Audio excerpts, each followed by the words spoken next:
Good morning, everybody. Pastor Eddie here. This morning we're going to be coming out of Mark 9, verse 23 through 24. We're not going to read the first sentence in verse 22, but we're going to come out of the second sentence in verse 22. But if you do anything, have compassion on us and help us. And Jesus said to him, if you can. All things are possible for one who believes. Immediately, the father of the child cried out and said, I believe, help my unbelief. Guys, how important is that for us? You see, give you a little bit of the backstory to this so you can have some context. The man's son was possessed by a demon and was falling out having seizures, and he was having seizures in fires and waters and stuff like that. And he had brought his son to the disciples, and the disciples tried to heal him, but they didn't. So he brought his son directly to Christ. And when he came to Christ, he said, if you can. Guys, we do the same thing. We say, if you can. Father, if you can. Christ, if you can.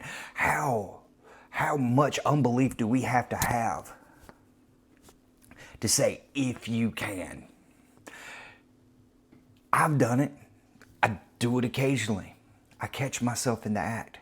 And I know you've probably done it too. You've probably been faced with something and you thought that, well, God, if you can you do this for me? It isn't the question of if he can. He created the entire universe with a word. He can do it.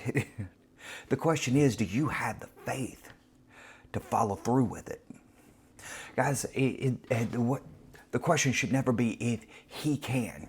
The question should be, is it in your will? And if so, do I have the faith to back it? The second part of this interaction is immediately once the father realized what was being said, he dropped to his knees and said, I believe. Forgive me of my unbelief. Guys, what are you fighting right now? What are you holding on to because you don't think God can handle it? What are you holding on to because you feel like it may not be important enough, or that you need to have your hand on it so that way you can manage it? Guys, look, holding on to those things and having that type of mindset, it's going to do nothing but hurt you. Give it to God. Lay it at his feet and say, if it be your will, take care of this for me, and believe that he will.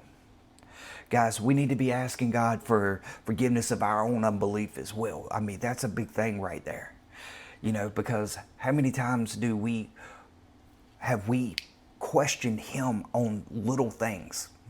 How many times has he proven himself to you over and over and over again, but yet we still question him every single time?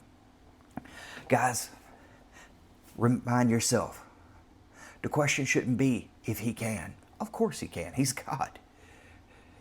The question should be, is it in his will? And do you believe? Guys, look, I love you. God loves you, and stay blessed.